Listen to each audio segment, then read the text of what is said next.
السلام علیکم، سب کو پیار بھرا سلام۔ آپ دیکھ رہے ہیں یور ویزا نیوز اور میں ہوں شاہد صدیقی۔ اچھا جی، بہت سارے کویسچن، بہت سارے سوال، جیسا کہ میں نے بتایا ہوا ہے کہ میں ایک ویڈیو بنا دیتا ہوں۔ اب ٹرکش کے اوپر بہت سارے سوال ہیں کہ کیا جی ہم وزٹ ویزے پہ آ جائیں تو ہمیں وہ ویزا جو ہے وہ چینج کر سکتے ہیں، ورک ویزے میں تبدیل کر سکتے ہیں؟ تو سٹیپ بائی سٹیپ میں آپ کو بتا دیتا ہوں۔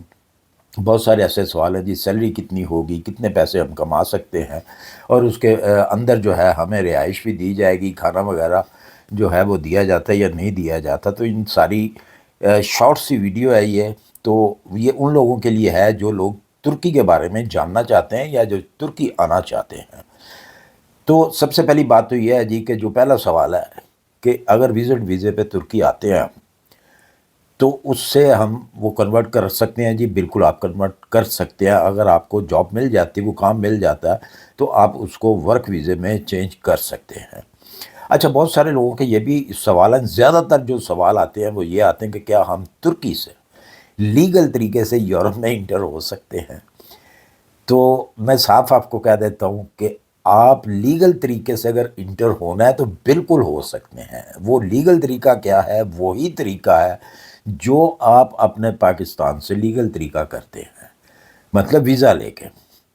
وزٹ ویزا آپ کو لینا پڑے گا، شنگن کا، یورپ کا، جہاں کا بھی آپ، جہاں بھی آپ جانا چاہتے ہیں، تو لیگل طریقہ تو یہی ہوتا ہے۔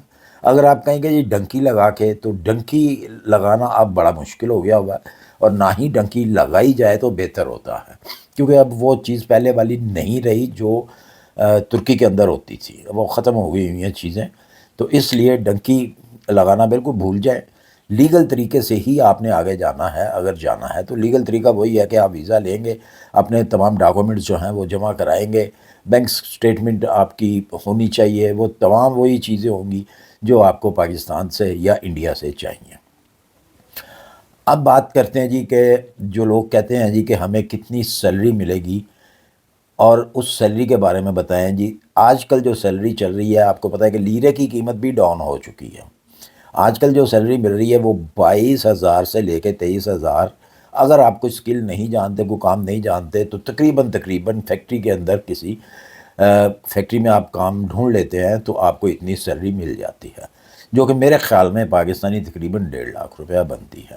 اور اگر آپ یہ کہتے ہیں کہ جی میں کسی ایجنٹ کے تھرو آ جاؤں وہاں پہ ورک ویزا لے کے، تو دیکھیں وہ آپ کو زیادہ پتہ ہوگا کہ وہ آپ سے کیا مانگ رہے ہیں، ان کی کیا ڈیمانڈ ہے۔ جہاں تک میں نے سن رکھا ہے وہ 14 لاکھ، 20 لاکھ، 18 لاکھ روپیہ مانگتے ہیں۔ تو آپ خود ہی حساب لگا لیں کہ وہ پیسے جو ہیں آپ نے کس طریقے سے پورے کرنے ہیں۔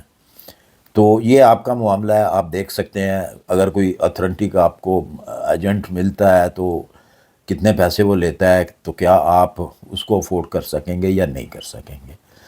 تو اس سے بہتر یہی ہے کہ آپ وزٹ ویزے پہ آ کے تو آپ اپنا کام جو ہے ڈھونڈ لیں، کیوں کام مل جاتا ہے، کوئی ایسی بات نہیں ہے۔ ضروری نہیں ہے کہ آپ بڑے شہر میں ہی رہیں، اور بڑے شہر سے جو ہے وہ ہٹ کے آپ جا کے تو آپ کام ڈھونڈ سکتے ہیں۔ اور سیلری یہی ہے، سیونگ آپ کے اوپر ہے۔ بعض کمپنیز ہیں آپ کو رہائش بھی دے دیتی ہے، اور اگر اوور ٹائم ہو تو اس کے ساتھ کھانا بھی دے دیتی ہیں۔ اور اگر اوور ٹائم نہیں آپ کرتے یا نہیں ان کے پاس زیادہ کام، تو پھر کھانا آپ کو جو ہے وہ خود بنانا پڑتا ہے۔ اکوموڈیشن جو ہے وہ آپ کو کمپنی کی طرف سے مل جاتی ہے۔ اس کے علاوہ جو اور ضروری جو سوال آتے ہیں وہ زیادہ تر یہی ہوتے ہیں یورپ کے بارے میں۔ جی یورپ ہم وہاں سے کیسے جائیں گے؟ تو کیونکہ بہت سارے ایجنٹ حضرات جو ہیں ان کو کہہ دیتے ہیں جی کہ ہم وہاں سے بڑا ایزی ہے ترکی سے یورپ جانا یا آذربائیجان سے یورپ جانا۔ یہ بالکل فضول باتیں ہوتی ہیں۔ نہ تو آپ ترکی سے جو ہے وہ جا سکتے ہیں، آگے جا سکتے ہیں، وہی لیگل طریقے سے جا سکتے ہیں، اور آذربائیجان سے بھی یہی ہے کہ اگر آپ نے آگے جانا ہے تو وہ آپ لیگل طریقے سے ہی جائیں گے۔ ان لیگل کوئی طریقہ نہیں ہے کہ آپ ان لیگل طریقے سے جو ہے وہ آگے چلے جائیں گے۔ اگر آپ کے پاس کوئی سکل ہے، کوئی کام آپ کو آتا ہے، اچھا کام آتا ہے، تو ظاہر سی بات ہے پھر کہ جو کام کرنے والے لوگ ہوتے ہیں اس قسم کے، جن کے پاس سکل ہوتا ہے، ان کی سیلری ہر جگہ پہ اچھی ہوتی ہے۔ یہ میں نے نارمل جو ہے وہ کام کی جو سیلری ہے وہ بتائی ہے کہ آج کل تقریباً اتنی سیلری جو ہے وہ چل رہی ہے۔ تو ظاہر سی بات ہے ٹرکش لوگ جو ہیں ان کے لیے ان کو ذرا تھوڑی سی زیادہ ملتی ہے. اگر آپ کو 22,000 یا 21,000 مل رہی ہے تو ان کو 30,000 کے قریب ملتی ہے. تو فرق ہے، ضرور فرق ہے، کیونکہ وہ مقامی ہے اور ان کا مقابلہ تو آپ نہیں کر سکتے، کیونکہ آپ کو لینگویج بھی جو ہے وہ پرابلم آتی ہے، آپ کو وہاں کی زبان نہیں آتی، اور ہر بندہ جو ہے وہ انگلش نہیں جانتا، اور جتنی آپ کو انگلش آتی ہے اتنی ان کو نہیں آتی انگلش. تو بہرحال سیلری کا یہ سسٹم ہے جو میں نے آپ کو بتائی ہے، اتنی سیلری ہے وہاں کی. تو اگر کوئی آپ کو کہتا ہے جی کہ آپ کو 40,000 لیرہ سیلری جو ہے وہ مل جاتی ہے، تو وہ سراسر غلط بیانی ہوتی ہے. اب اگر آپ 40,000 سیلری جو ہے وہ کمانی ہے تو اس کے لیے پھر آپ کو رات دن ایک کرنا پڑے گا، اوور ٹائم جو ہے وہ آپ کو لگانا پڑے گا. زیادہ سے زیادہ جو عام کام ہے اس کے اندر 400 لیرے کے قریب پر ڈے کے حساب سے آپ کو ملتے ہیں. اور کام جو ہوتا ہے وہ کام آپ سے 10 گھنٹے بھی لے سکتے ہیں، 12 گھنٹے بھی لیتے ہیں کام. یہ کوئی ضروری نہیں ہے، یہ فیکٹری کے اوپر، اس کمپنی کے اوپر جہاں بھی آپ کام کرتے ہیں اس کے مالک کے اوپر ڈیپینڈ کرتا ہے کہ وہ آپ کو کتنے گھنٹے آپ سے ڈیوٹی لیتا ہے. کچھ ایسی کمپنیز ہیں جہاں پہ یہ الومینیم کی چیزیں بنتی ہیں، اور ان کا سیزن جو ہوتا ہے وہ گرمیوں میں سٹارٹ ہوتا ہے، اور ان دنوں میں ان کے پاس، اس کمپنی کے پاس یا فیکٹری کے پاس آرڈر بہت زیادہ ہوتے ہیں، جس کی وجہ سے وہ مالک آپ کو مجبور کرتا ہے جی آپ اوور ٹائم کریں. اگر آپ فرض کریں کہ 10 گھنٹے کام کرتے ہیں تو آپ وہ کوشش کرے گا کہ جی 3-4 گھنٹے جو ہے آپ اور زیادہ کریں. یہ نہیں ہے کہ وہ بغیر معاوضے کے یا بغیر پیسوں کے آپ سے وہ کام کراتے ہیں، نہیں، وہ بالکل پیسے دیتے ہیں. وہ یہ بذات خود ٹرکش جو ہیں بڑی محنت کش قوم ہے، یہ آپ لوگوں سے زیادہ محنت کش قوم ہے، یہ میں آپ کو بتا دوں. یہ محنت کرنا جانتے ہیں، اور اسی لیے یہ ٹرکش جو ہیں تقریباً یہ سارے شنگن کے اندر بہت سارے ایسی فیملیز ہیں جو شنگن کے اندر کام کرتی ہیں، جو کہ کسی زمانے میں شنگن نے جرمنی میں خاص طور پہ لوگ مانگے تھے، لیبر مانگی تھی تو ٹرکش لوگ آئے تھے اس زمانے کے. آج بھی ان کی اولادیں جو ہیں وہ آگے جو ہیں وہ کام کر رہی ہیں، اور سب سے محنتی کام جو ہے، سب سے محنت والا کام جو ہوتا ہے یہ ٹرکش لوگ کرتے ہیں جرمنی کے اندر.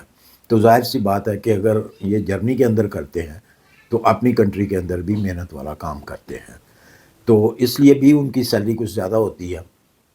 تو بہرحال آپ بھی محنت کرتے ہیں، آپ بھی محنت کش ہیں، اور بہت سارے لوگ ہیں ایسے، بہت ساری کنٹریز کے لوگ ہیں جو محنت کش ہیں اور آ کے وہ کام کرتے ہیں وہاں پہ. تو بہرحال یہ آپ کے امید ہے کہ جو آپ نے سوال کیے تھے، یہ 3-4 سوال تھے آپ کے، وہ اس کا جواب آپ کو مل گیا ہوگا. تو اگر آپ وزٹ ویزا لے تو میں نے وہ بات نہیں کی کہ وزٹ ویزا کیسے لینا، نہ ہی کسی کا یہ سوال تھا کہ وزٹ ویزا کیسے لے کے آنا ہے ہم نے. تو ورنہ میں پھر وہ ویڈیو کافی لمبی ہو جاتی ہے اور سوال بھی نہیں تھا کوئی، تو اس لیے میں اس کا جواب بھی نہیں دوں گا. تو بہرحال آپ کو اچھے طریقے سے معلوم ہے کہ اگر آپ نے وزٹ پہ آنا ہے تو کس طریقے سے آپ نے ویزا لینا ہے، کیا کیا چیزیں آپ کو ریکوائرڈ ہیں. تو مجھے امید ہے کہ میرا جو آپ کے جو سوال تھے ان کے جواب آپ کو مل گئے ہوں گے. اسی کے ساتھ مجھے دیجیے اجازت، اپنی دعاؤں میں یاد رکھیے. ویڈیو اگر اچھی لگی ہو، پسند آئی، اسے لائک ضرور کر دیا کریں پلیز، آپ لائک نہیں کرتے. تو اپنا خیال رکھیے، ملتے ہیں انشاءاللہ پھر کسی اچھی سی انفارمیشن کے ساتھ. اللہ حافظ.